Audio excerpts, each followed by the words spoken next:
Bien. Voy a presentarlo formalmente.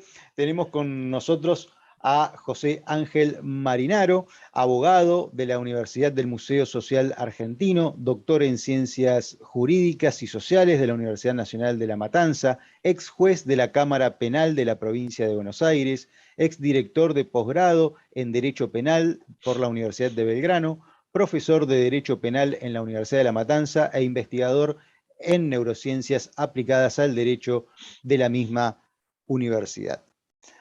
Ahora sí, presentado formalmente, y la ponencia que vamos a tener del doctor José Ángel Marinaro es NeuroRights, de las taxonomías universitarias a las demoradas pragmáticas. Bien, bueno, vamos a comenzar a introducirnos en estos temas. Lo primero que quiero ir indicando es que las informaciones, los contenidos, las literaturas que uno puede ir sugiriendo son todas productas, como vos bien recién reseñabas, que están relacionadas con proyectos de investigación seriamente hechos en una universidad nacional, por supuesto con los controles y los monitoreos y auditorías de otras universidades. Marco esto porque, digamos, todo lo que es esta tríada, ¿no?, de neurociencias, neurotecnologías y neuroderecho, en nosotros evidencia todo un proceso. En este proceso, donde nosotros hemos estado investigando, hemos llegado a varias conclusiones, que muchas de las cuales las queremos volcar acá. El título precisamente está aludiendo a un esbozo para tratar de desacelerar las asimetrías regionales. Pues bien, lo primero que tengo que decir es que de esa información recopilada estamos asistiendo a procesos de investigación donde las grandes potencias ya están haciendo ingentes, interesantes y muy suculentas desde el punto de vista financiero inversiones en materia de neurociencias. Para mencionar algunas de ellas, el Brain Initiative de Estados Unidos, dirigido por el prestigioso neurobiólogo Rafael Yuste, es uno de los primeros cometidos allá por el año 2013, y cuando digo fechas quiero que todos tomen nota de que son todas cuestiones muy recientes. Y vamos a dar novedades más recientes todavía en el curso de la charla. Y bueno, otro de los proyectos es Human Brain Project de la Unión Europea. No se han quedado atrás los chinos, ellos tienen su cometido presentado formalmente en el 2016 y ya empezó a trabajarse en el 2018.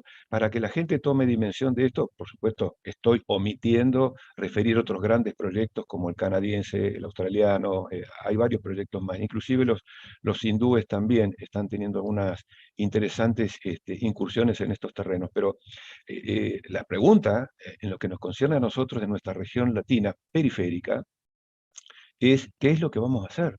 Es decir, nosotros no tenemos, como sí tiene, por ejemplo, Estados Unidos, gente muy generosa en el ámbito privado, como MacArthur Foundation, Dana Foundation. Mientras yo voy diciendo esto, tome nota que son los sitios a los cuales se puede acceder, y se puede acceder de la misma manera. Hay que reconocer en ese sentido que son bastante generosos y abiertos. Law and Neuroscience es la revista que justamente es bien específica de la temática y es algo generado en el seno de MacArthur Foundation. Nosotros tenemos un vínculo bastante estrecho con ellos, y luego contaré algunos detalles. Pero digo, repito, no tenemos justamente esa posibilidad de aporte significativo.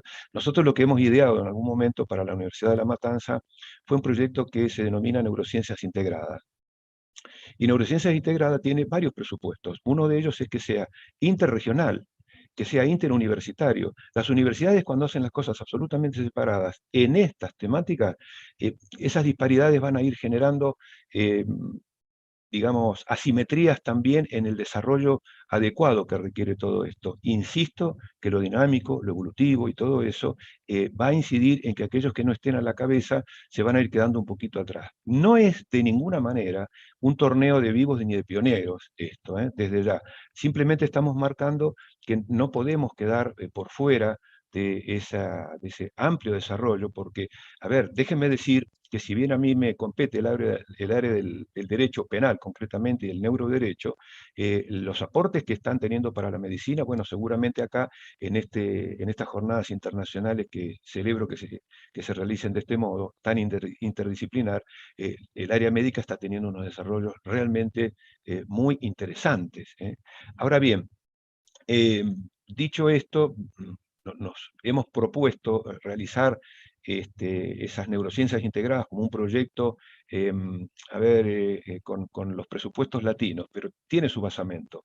Si es interdisciplinar, la base de estas neurociencias integradas tienen que ser las universidades todas, por justamente el cometido universal de las universidades y multitemático, porque eso optimizaría recursos que ya tienen las universidades y luego el resto de los propósitos es realizar investigaciones, generando, simplemente pongo algunos ejemplos que exceden al derecho, laboratorios de neuroimágenes, como tiene la Universidad Nacional de Córdoba. Dicho sea de paso, noticio, por si no se tiene conocimiento de esto, Córdoba es la primera universidad en Latinoamérica que tiene un doctorado en neurociencias y que es verdaderamente interdisciplinar. No hará falta ahí que sean neurobiólogos ni médicos para poder anotarse y hacer el curso, pueden ser filósofos, eticistas y abogados.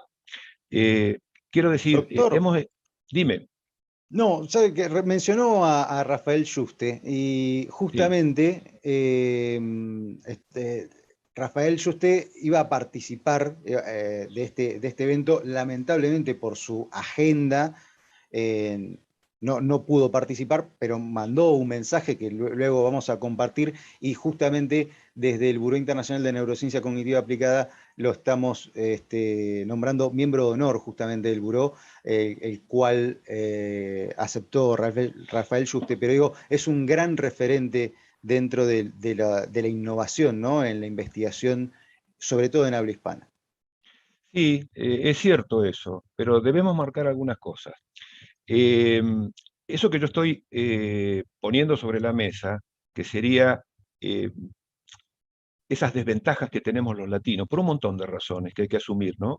Esas ir de los extremos, eso de estar en sempiternas crisis financieras y políticas y demás son las que confluyen en este punto. Por eso decimos, guarda, guarda, cuidado con esto, que estas cuestiones, por favor, no volvamos a cometer esos errores. Vamos a ver al final que yo voy a dar algunas noticias que son alentadoras. Pero debo decir que ciertamente cuando Brain Initiative comienza su trabajo, es un trabajo marcadamente llevado hacia un terreno absolutamente apasionante, que sería el del mapeo cerebral.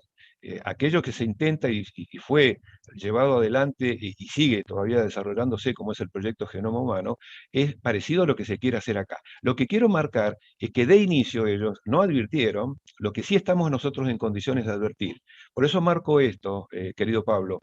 Hemos estado teniendo nuestra desventaja, la ventaja de observar qué han hecho los demás.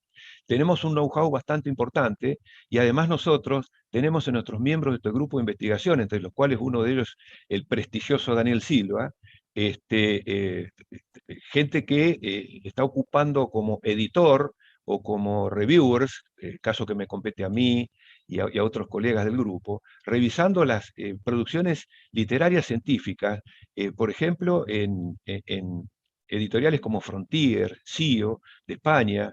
Entonces, lo que hemos logrado hacer es un know-how de importante calidad. Eso nos permite observar otras cosas y justamente lo que estamos viendo, que estamos promoviendo esto para que regionalmente no cometamos ese error, porque aunque a ustedes les parezca mentira, hay algunos intentos recientes latinos, pero entendemos que tienen que tener alguna forma de acompañamiento de lo verdaderamente interdisciplinar. No comenzó Brain Initiative preocupándose por las cuestiones de impactos en distintas áreas y entre ellas las del derecho. El grupo Morningside, que es un grupo de asesores de Rafael Yuste muy calificado, es el grupo que le ha permitido tomar nota de la necesidad de ir pensando en los neurorights. Para los que estén escuchando esto, hay muchas terminologías nuevas, muchas semánticas nuevas. En lo que a mí compete, siempre abordamos todo esto y los proyectos de investigación bajo una pregunta, ¿qué mejor que eso para la perspectiva filosófica, ¿no? ¿Por qué los abogados deben conocer algo o tomar conocimiento de las neurociencias? Esto de ninguna manera implica que lo que estemos propendiendo es a recibir ciegamente, es una costumbre inveterada de los latinos de tener una especie, como decía Jaureche, de autodenigración cultural y todo lo que viene de afuera es iluminado por la magia de la inteligencia que no tenemos. De ninguna manera, es hacer un ejercicio autocrítico. De hecho, en nuestro grupo, nosotros nos permitimos, nos tomamos esta licencia de hacer notar que recién ahora empiezan, desde el 2019, a aparecer las preocupaciones por los neuroderechos. En ese punto, por supuesto, no podemos dejar de destacar la labor de Marcelo Ienca, Roberto Andorno. Roberto Andorno es también un argentino que está trabajando en Europa, es una de las voces relevantes, tienen una publicación que es, digamos, globalmente leída y que tiene que ver con la generación de nuevos neuroderechos. Yo después, en relación a eso, voy a poner algunas láminas donde, por lo menos, supliendo un poco la ausencia, me voy a tomar el atrevimiento de mencionar aquellas que postulan Ienca Andorno, las que postulan Masoca en Italia, y también la de Juste, para que la gente tenga alguna idea de ese contenido. También en relación a esos neurorights, nosotros creemos que el paso siguiente es cómo se tiene que desarrollar eso. Es decir, cuáles son los ámbitos. Y por supuesto, Jared Genser, que acompaña a Juste, Natalie Herman, también son de estos grandes pensadores que están ya idealizando cuál es el sitio. Bueno, ellos dijeron cuál es el sitio, yo después lo voy a mencionar, pero nosotros nos permitimos hacerle una corrección, que también, por supuesto, voy a mencionar. En esa situación que yo mencionaba recién, esta posibilidad de poder advertir con todo lo que estamos aprendiendo, cuáles son, digamos, algunos pequeños, si se quiere, observaciones que podemos hacer nosotros desde nuestra área. Por supuesto, voy a ir brevemente a algunos temas que son también de carácter introductorio. En América Latina es muy importante que quede delimitado el ámbito institucional donde se hacen estas investigaciones. Entendemos que los estados deben tener una participación muy relevante en esto. Me place decir que esto, que lo venimos diciendo desde el año 2016, empieza a aparecer ahora en un dictamen del Comité Jurídico Interamericano. Nada más ni nada menos. Es decir, tomen nota de que esto es algo reciente y el Comité Jurídico Interamericano ya se está refiriendo a la necesidad de abordar todas estas investigaciones y nos place que nuestro proyecto pequeño, modesto, de neurociencias integradas, ya veníamos diciendo cosas muy parecidas. Así que bueno, los estados tienen que tener una participación y por supuesto el estado ético tampoco va a tener o va a poder realizar una especie de monopolio, porque sabemos que los estados también a veces hacen usos maliciosos de determinadas tecnologías y aportes científicos. La historia demuestra muchísimo eso, no voy a ahondar porque nos vamos a ir con el tiempo. También hemos observado esto. Las neurotecnologías, ese es el nombre, que nosotros seguramente vamos a utilizar el apócope de lo neuro para aglutinar la tríada a la que yo hacía mención hace un ratito. Pero las neurotecnologías, hay que apuntar a esto, son precisamente el eje de todos los grandes acontecimientos. En nuestros proyectos y las reflexiones que hacemos, nosotros estamos empezando a dividir esto como una especie de vocación de Alvin Toffler. Aquellos que recuerden a Alvin Toffler, que era aquel futurista que hablaba de las distintas olas que ha tenido la evolución de la sociedad como para hacer algún cálculo futurista, ¿no es cierto?, respecto de qué es lo que podía pasar en la sociedad y por supuesto hablaba también de las tecnologías. Nosotros creemos que también tenemos una primera ola que nace con Benjamin Libet en Estados Unidos allá en la década del 80 del siglo pasado. A ver, ¿por qué los abogados tienen que saber neurociencias? ¿Por qué deben conocer neurotecnologías? Porque un abogado que no conozca que en el funcionamiento sináptico las neuronas emiten una cantidad de energía medida en milivoltios y que a su vez eso empieza a ser tabulado en el aspecto temporal en 800 milisegundos, 600 milisegundos y, presten atención a esto, que es lo relevante, el P300, es decir, cuando esa reacción del cerebro está medida y es cuantificable en P300 en 300 milisegundos, señores y señoras, esto está queriendo decir que la información que ustedes tienen contenida en determinada área del cerebro está allí y ustedes no pueden manipular el egreso de la información. Dejo ese dato dicho por otras cuestiones que diré después. Esta primera ola, entonces, por supuesto, implicó que se realizaran unas cuantas experimentaciones que dieron, no voy a entrar en los detalles porque es abundantísimo, pero dieron por resultado que se hicieran interpretaciones respecto de esos hallazgos. Quiero destacar también que un grupo de prominentes científicos alemanes en el 2004 realizaron un manifiesto. Los alemanes son propensos a los manifiestos y a esas cosas así un poquito grandilocuentes. Hasta ahí está todo bien. El gran problema que ha habido luego, que nos empieza a interesar al derecho y a las ciencias jurídicas, como dice Winfried Hassemer, es que a lo mejor allí empezaron a haber algunas formas de falacias categoriales, porque Gerhard Roth, por citar algunos autores alemanes, se han permitido, recojo en todo caso las frases aproximadas de Bernardo Feijó Sánchez, lean esas reflexiones de Bernardo Feijó Sánchez de España, cuando dice algo parecido a esto, ¿no? ¿Qué me van a venir a decir a mí, los neurobiólogos, en relación a la necesidad de modificar los presupuestos y fines del derecho penal y los principios dogmáticos de la culpabilidad? Es decir, claro, cuando los neurobiólogos estaban excediendo el marco del saber y su pertinencia, indicando, ustedes tienen pensado que el libre albedrío es el fundamento del derecho penal, bueno, empiecen a modificar todo el derecho penal porque es una ilusión. O como dice Francisco Rubio de una manera muy más terminante y categórica, ¿no? Eso de que directamente ni existe. Bueno, entrar en esto ameritaría, lo dejo dicho, querido Pablo, algún otro tipo de reunión, inclusive con alguno de los miembros de nuestro grupo, como por ejemplo José Manuel Muñoz. Es apasionante toda esa discusión, porque claro, no solamente se cuestionó el libre albedrío, renace una gran discusión de una dupla interesantísima de la historia, que sería la problemáticamente cerebro. Es decir, yo siempre me pregunto, hago un poco este juego imaginativo, ¿qué hubiera hecho René Descartes si hubiera tenido las resonancias magnéticas funcionales o toda la amplia gama de neurotecnologías que nos permiten ahora meternos en la cabecita de las personas y empezar a sacar algunas conclusiones? Nos preocupan desde el anticipo las manipulaciones, pero simplemente digo, bueno, ahí tienen ustedes una discusión.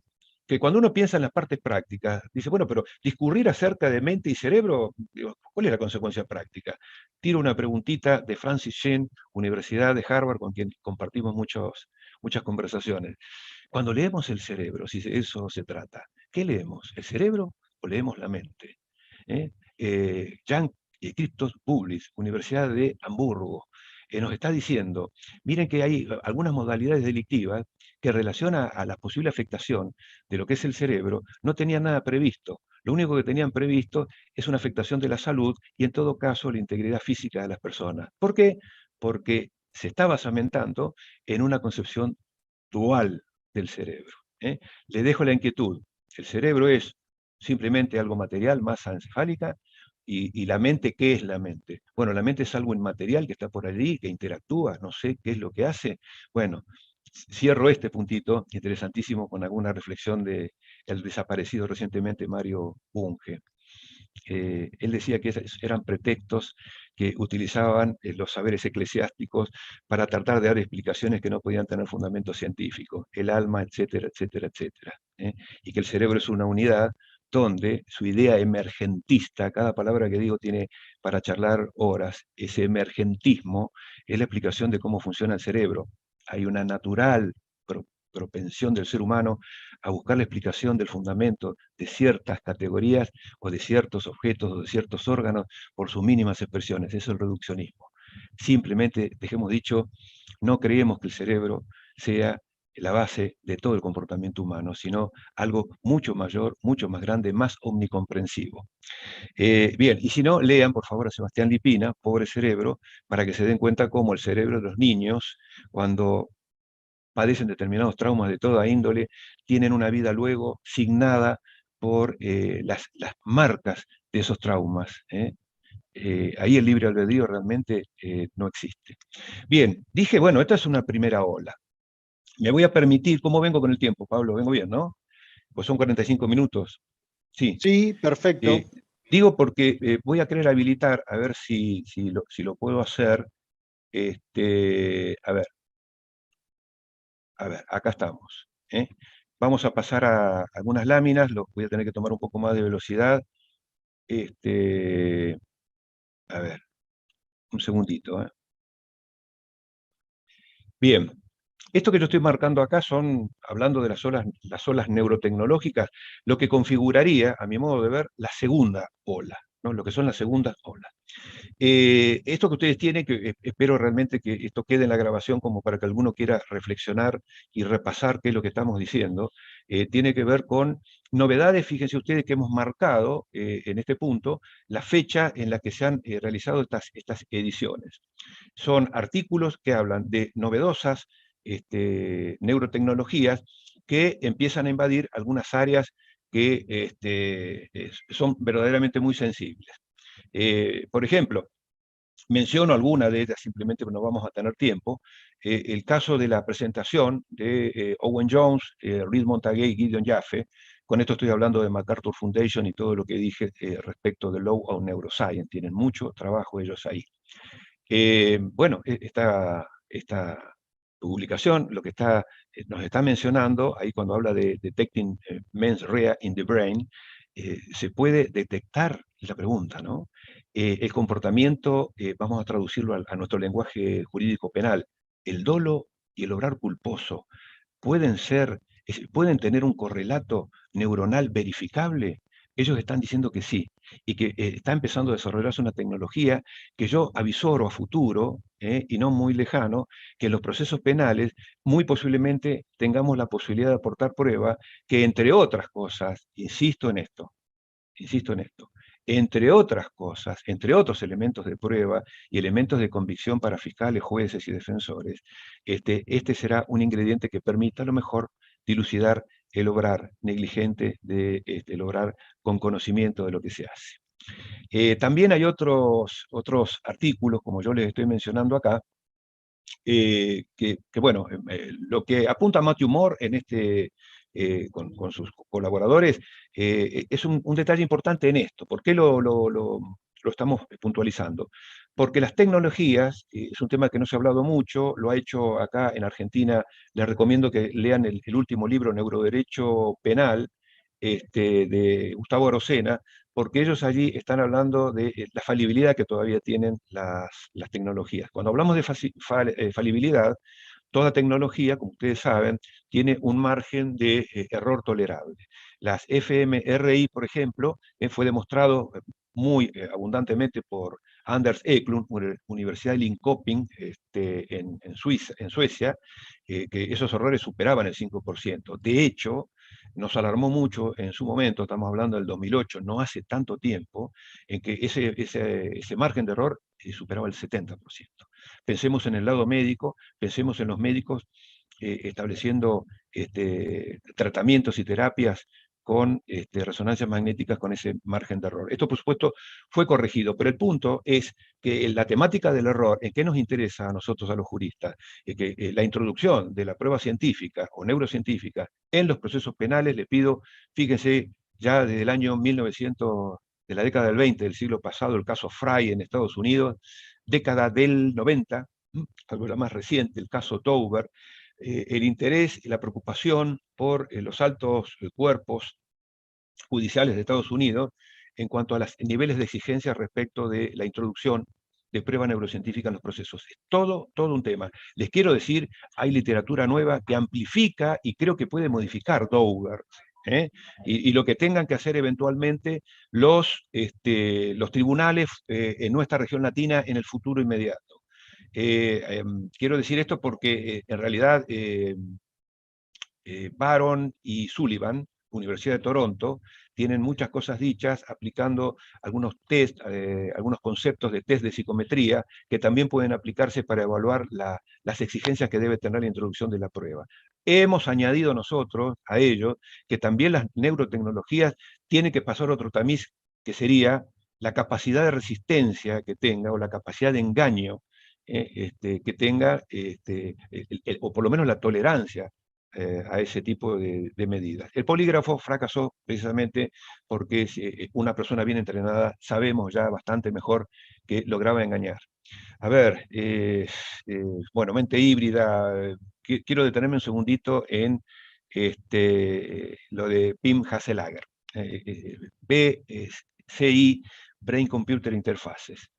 La interacción máquina-cerebro, computadora-cerebro, es todo un tema, se está investigando en todo el planeta, están habiendo novedades todo el tiempo. Acá aparecen novedades. Podemos discurrir por una distinción que ha hecho algún especialista alemán, no quiero equivocarme con el nombre, a ver, ya les voy a decir. Ha hecho una distinción en el sentido de dividir lo que sería las Brain Computer Interfaces activas y las pasivas. Y Thorsten Sander, ahí me acordé, es el que hizo esta distinción en el 2008, hace poco. Bueno, pero ¿por qué mencionamos esto? ¿Por qué enfatizamos esto? ¿Qué consecuencias prácticas puede tener? Existe, vean que también la fecha del artículo es 2021, o sea, este año están diciendo que existe la posibilidad, les voy a reducir el concepto, de que a través de las Brain Computer Interfaces pasivas se pueda establecer los contenidos mentales inconscientes. Es todo un tema, digo, alerta con esto en el sentido de prestar atención a que por esa razón esto es una segunda ola.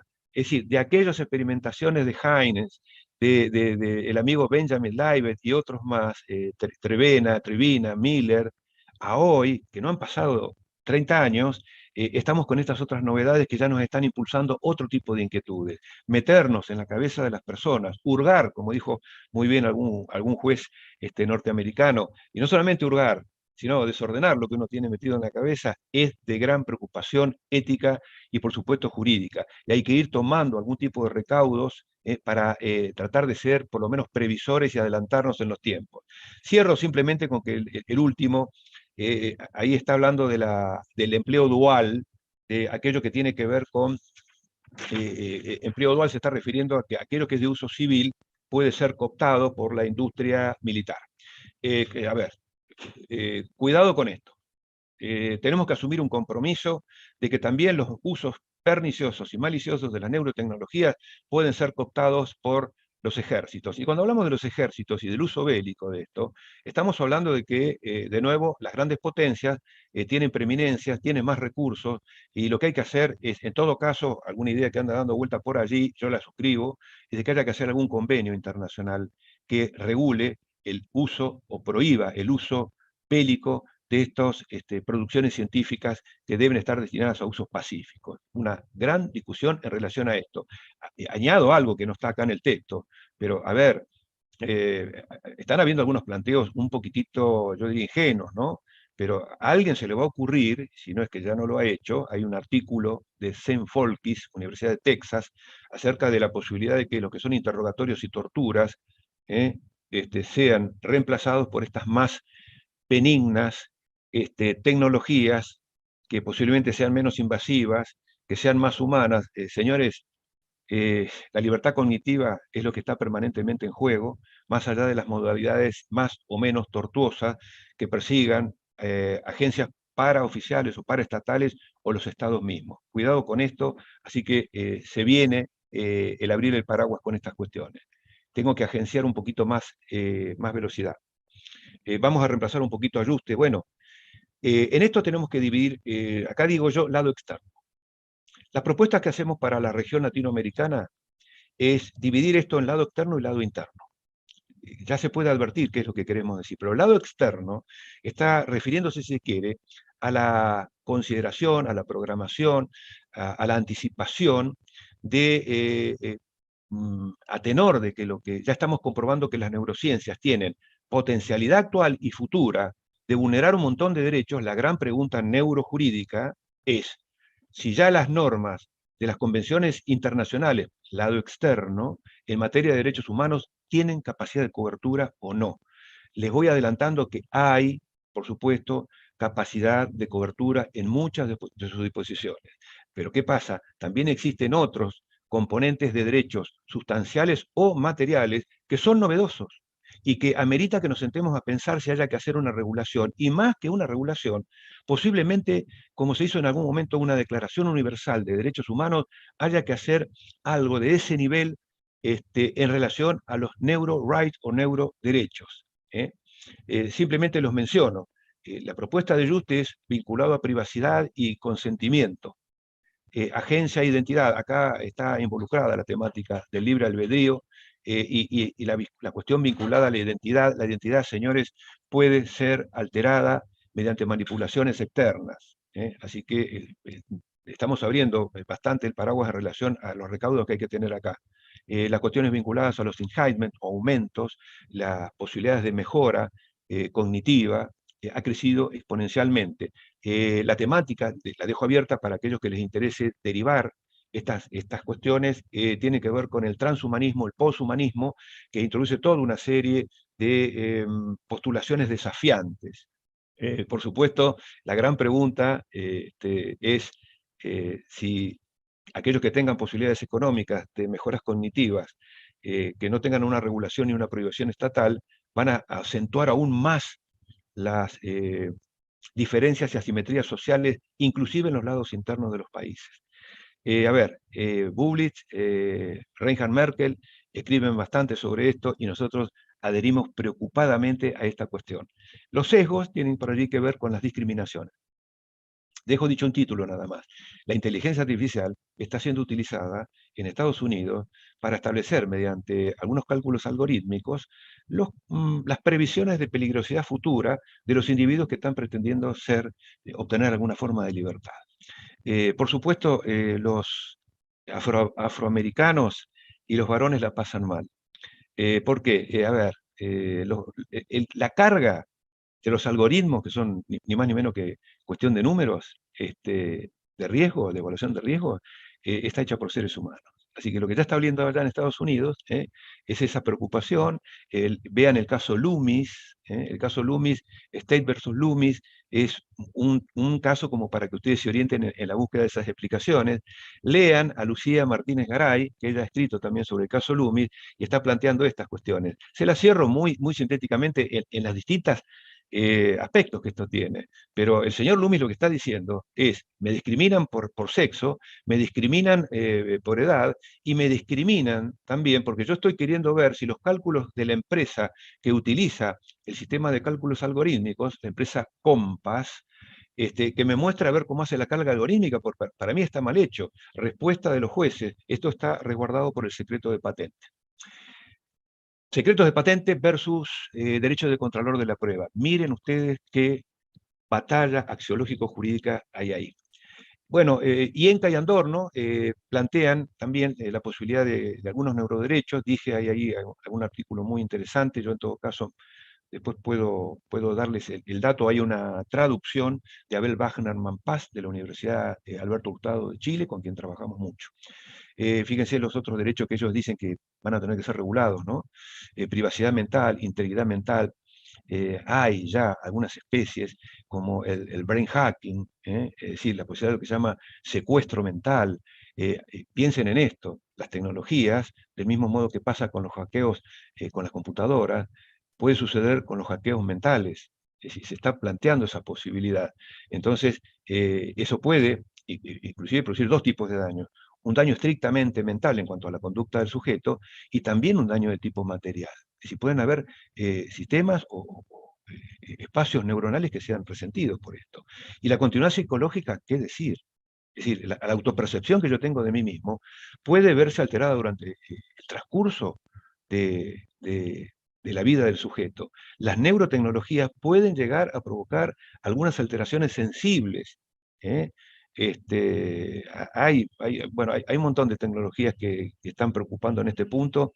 Hay intervenciones intracraneales profundas que se realizan con propósitos médicos y luego terminan habiendo diferencias en el carácter del sujeto muy, muy marcadas.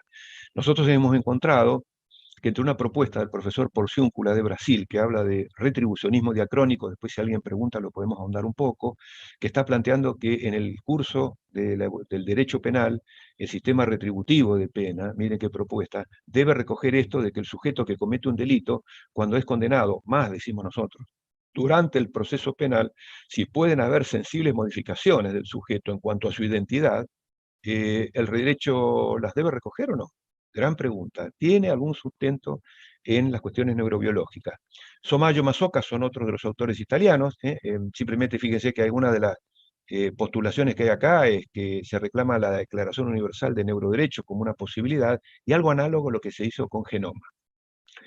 Publicación de Yuste y otros autores. Dije, estamos en condición de poder hacer observaciones a los grandes aportes que hacen. Bienvenido lo que hace Yuste, el grupo Morningside, porque fíjense que ellos están diciendo, ojo, que no haya tantas asimetrías o que no haya asimetrías. Protejamos a las personas que tienen menos posibilidades de acceder, por ejemplo, al sistema de mejoras. Bueno, ¿yo por qué menciono esta? Esta es una publicación en la revista Oral Science, creo que la pronuncié más o menos bien. Este es el artículo concreto, dice, es hora de NeuroRights. Esto ya lo viene diciendo Rafael Yuste y su grupo. Pero bueno, en ese artículo lo escribe con Jared Genser y Hartman.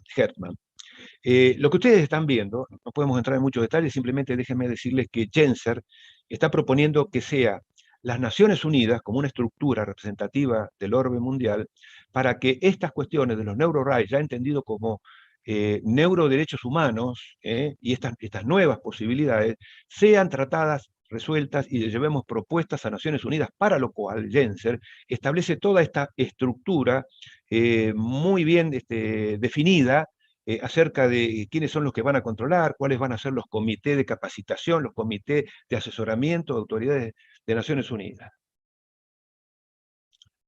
¿Qué decimos nosotros? Que acá hay que establecer medianos y largos plazos. Esto es para largo plazo. Para mediano e inmediato plazo, lo que sí tenemos que hacer es esto que yo les voy a mostrar acá. Creemos que es impostergable que los organismos de derechos humanos regionales tengan una primera intervención, porque hace mucho tiempo, a los que son abogados van a comprender más perfectamente esto, y a los que no lo son entiendan, que estos organismos vienen trabajando con la cuestión de defensa de derechos humanos en todos los planos, hasta inclusive el derecho minoril, que tiene también toda una enorme gama de incidencias. Lean por favor a Sarah Jane Blackimore, a Lawrence Steinberg de Estados Unidos, las enormes incidencias que están teniendo en la materia de la regulación de minoridad, con las demostraciones de cómo funciona el cerebro adolescente. Yo haría una combinación Lipina, Steinberg y Blackimore, y tienen allí un conglomerado tremendo para sacar conclusiones. Bueno, ¿qué decimos nosotros? Que la propia Corte Interamericana de Derechos Humanos, que tiene funciones, como ustedes saben, digamos, de controversia, de caso de pugna entre los estados, pero también tiene otro tipo de actividades. Pero en esas actividades están este punto, las relatorías especiales. Esas están en la estructura, inclusive de la propia Corte, lo que estamos diciendo. Fíjense, ahí damos un dato histórico. En el 1990, la Comisión Interamericana empezó a crear relatorías temáticas. ¿Qué quiere decir? Que son relatorías que trabajan temas muy puntuales. Y la propuesta nuestra es que, así como trabajan esos temas muy puntuales, estas relatorías, se pueden llevar inquietudes con todos los expertos que tenemos en la región latina y en la región americana en general, para que hagan estos estudios de adecuación, de adaptación, y además, no solo eso, hay una cuestión semántica, como dice Marcello Ienca, yo concuerdo con esto, hay que precisar los términos que estamos utilizando, y hay que hacer algo absolutamente importante, muy importante, que es la discusión pública y democrática de estas cuestiones.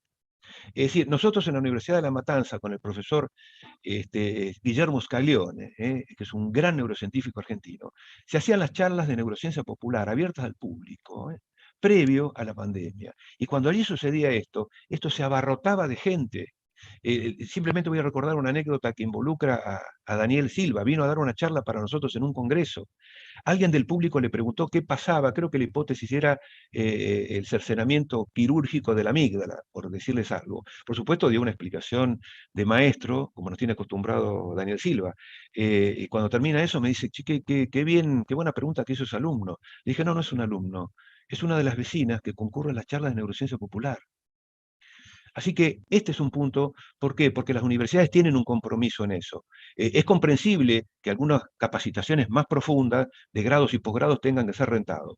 La universidad pública gratuita en esto, abierto al público, tiene que ser gratuito Y en eso estamos insistiendo, ¿eh? Porque queremos volver a instalar esto y nos estamos demorando en resolver los pedidos para que se reabra esto al público. Bueno, añado simplemente para ir cerrando, el reglamento dice acá del periodo de la 132, periodo ordinario de sesiones, ahí ¿qué se hicieron? Se profundizó en el tema de relatoría, dice relatorías y grupos de trabajo, es decir, que son grupos de trabajo cada vez más específicos. Y después, a ver, en la sesión 137 se habló de relatorías y dice textualmente, pueden funcionar ya sea como relatorías temáticas a cargo de un miembro de la comisión o como relatorías especiales. Fíjense simplemente con esta numeración la enorme cantidad de posibilidades de tipo estructurales que tenemos para discutir regionalmente. ¿Por qué decimos discutir regionalmente la cuestión de los neuro rights? La privacidad, el concepto de privacidad en la región latinoamericana es lo mismo que el concepto de privacidad que pueda llegar a desarrollar o que ya tenga la Convención Africana de Derechos Humanos y de los Pueblos. A ver, se impone en lo inmediato por esta razón y por muchas otras, que inclusive los contenidos de tipo antropológico culturales están representados en estas cosas. Por eso es la objeción que hacemos y la propuesta alternativa a Genser y a Juste es, hagamos primero este trabajo. Bien, también hay una función, recuerden que hay una función consultiva, o sea, no solamente para controversia, sino función consultiva de la Comisión y de la Corte Americana de Derechos Humanos. El artículo 64 de la Convención claramente habla de eso, ahí ya son los estados los que tienen que proporcionar alguna idea. Menciono simplemente el desarrollo del control de convencionalidad. Cuando establezcamos las normas externas, vamos a tener que establecer en el lado interno normas internas. Lo que acontece cotidianamente es un control de convencionalidad, todos los abogados lo sabemos, el sistema de justicia hace y debe hacer un contralor de convencionalidad también, además del contralor de constitucionalidad. Quiere decir esto que cuando tengamos ya normas prefijadas que cubran los vacíos legales derivados de las neurotecnologías, entonces ahí va a empezar a tener este funcionamiento que permite dotar de armonía al funcionamiento del sistema supranacional y los sistemas nacionales. Bueno, pasemos a esto que con esto yo voy a ir cerrando. Estamos trabajando en nuestra región en también tratar de ver si aportamos en esas ideas, esas propuestas, Yuste, Yenca y demás, que son, insistí en el carácter, son derechos de carácter material o sustancial. También deben avanzarse en los estudios de los remedios procesales. Si quieren, esto hay me toca el lado penal, hay una incidencia del pensamiento de Luigi Ferraioli, tanto en Derecho y Razón como en Principia Iuris, pueden ver ahí lo que quieran consultar, pero básicamente en esa amalgama necesaria que hay en el sistema acusatorio moderno, que está, creo que por lo menos según nos dice Langer, en Latinoamérica bastante asentado en casi todos los países, un sistema democrático, abierto, público. Bueno, allí en ese punto nosotros creemos que el sistema de remedios procesales va a tener que trabajar también para dar respuestas inmediatas en aquellos casos de vulneraciones actuales o futuras o inmediatas respecto de esas nuevas categorías de lesiones a bienes jurídicos. Esa misma noción de bien jurídico seguramente va a tener cambios. Como ven ustedes, no estamos abordando la parte del lado interno. Déjenme decirles que en el lado interno es muy probable que tengamos que tocar algunas o crear algunas normas penales que por lo menos, por de pronto, te den protección, si es que el derecho penal protege, otra discusión, por ejemplo, a cuestiones como la autodeterminación mental. Voy cerrando con esto que son grandes novedades, grandes novedades.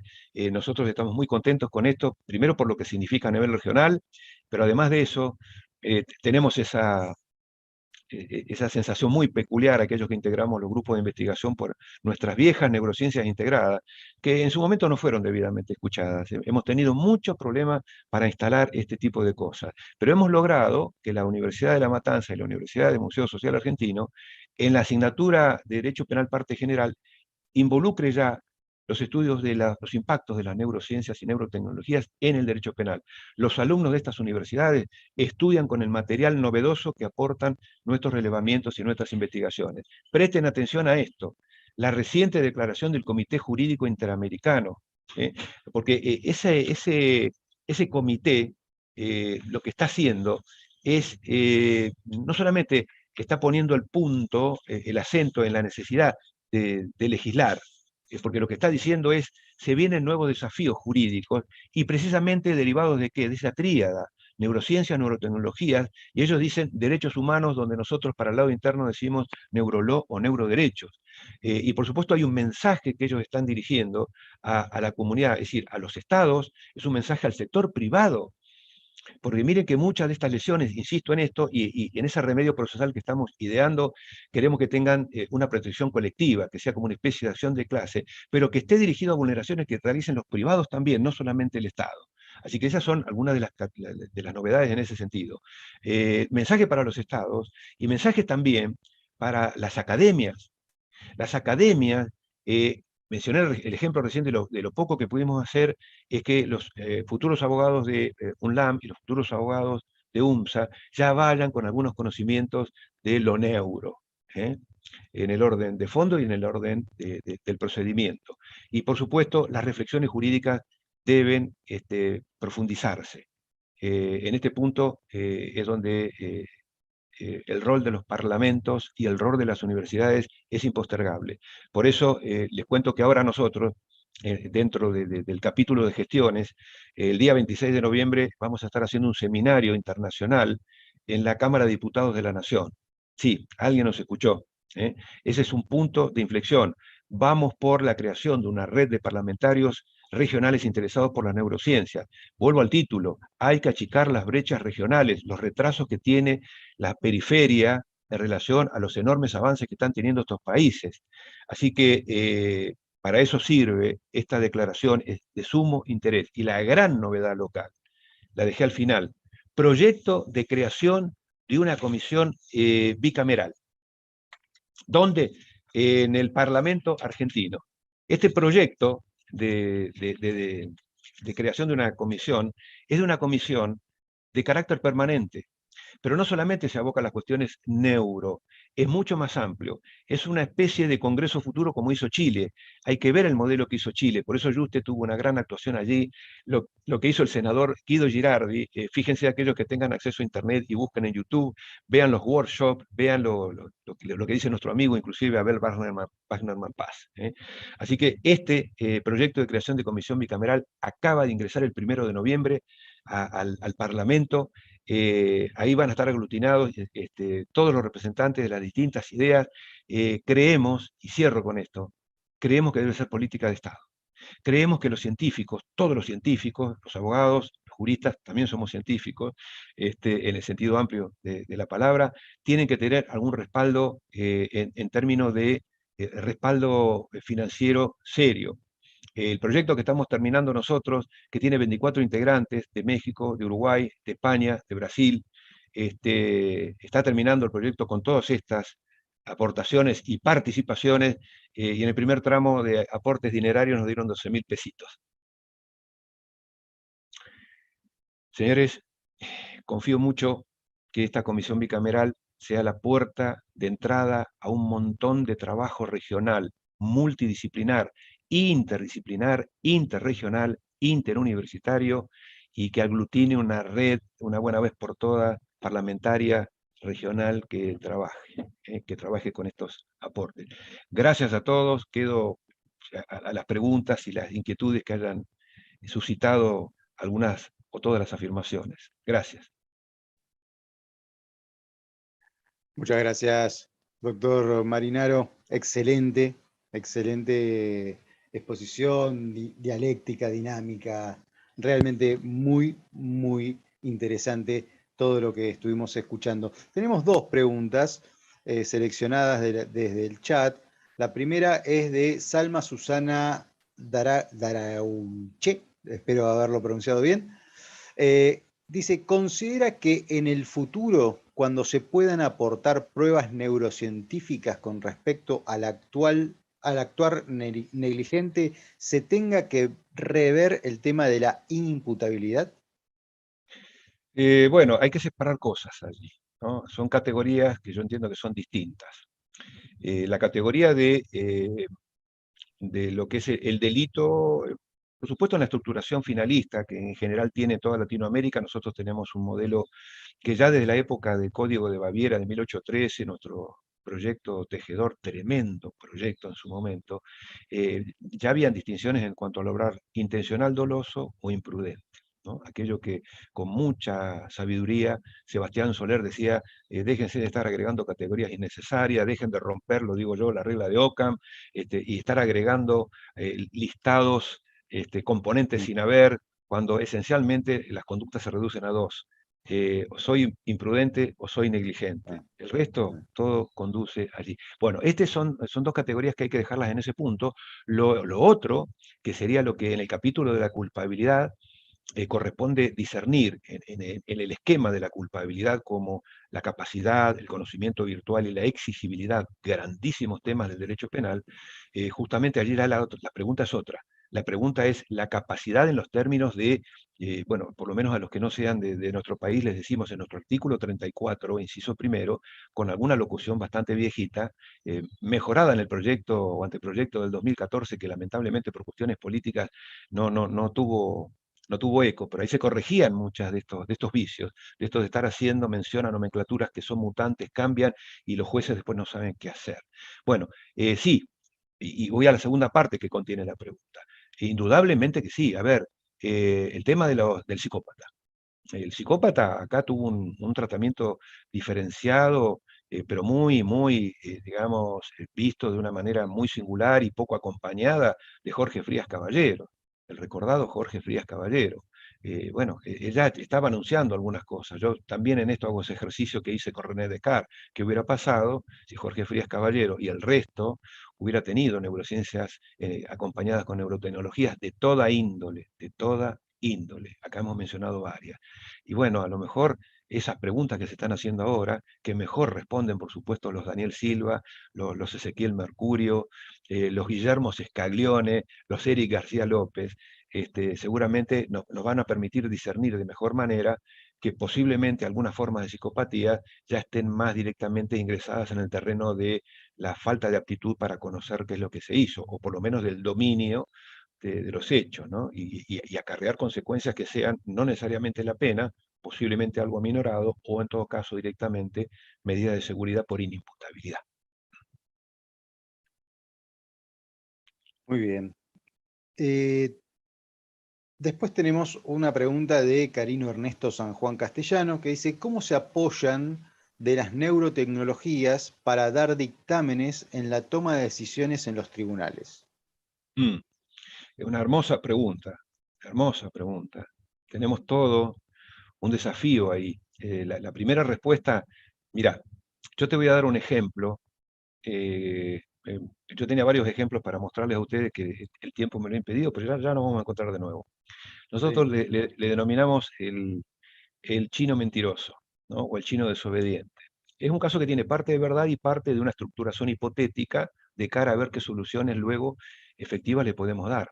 El chino en cuestión, en Argentina, imputado de desobediencia, claro, tenía un problema, él hacía mucho que había venido de China, y la verdad es que realmente su chino mandarín dominaba por completo su idioma, así que la posibilidad de entender la orden impartida por la autoridad judicial suscitaba serias dudas a su abogado defensor, que hizo una consulta con nuestro grupo.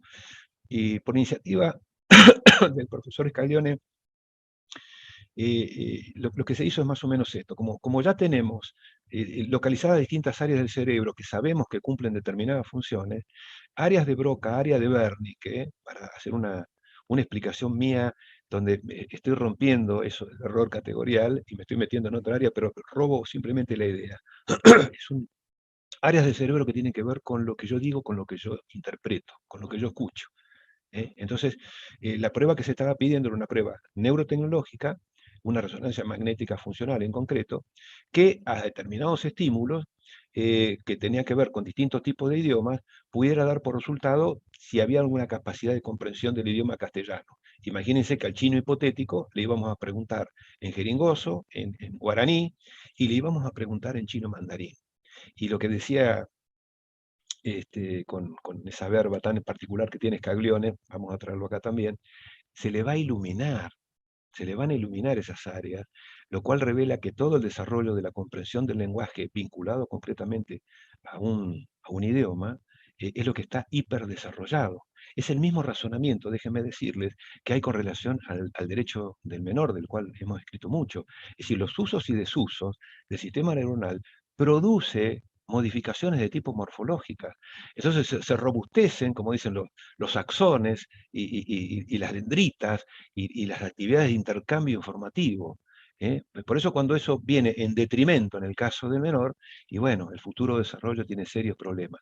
Acá con el lenguaje pasa una cosa muy similar, las cuestiones de plasticidad neuronal inciden mucho, lean a Stanislas Dehaene y lean también a los argentinos que escriben mucho sobre estas cuestiones.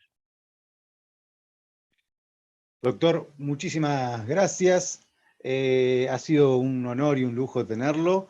Esperamos poder compartir más de su conocimiento y de su experiencia en esta área en otra oportunidad, en otros eventos o en otras formaciones.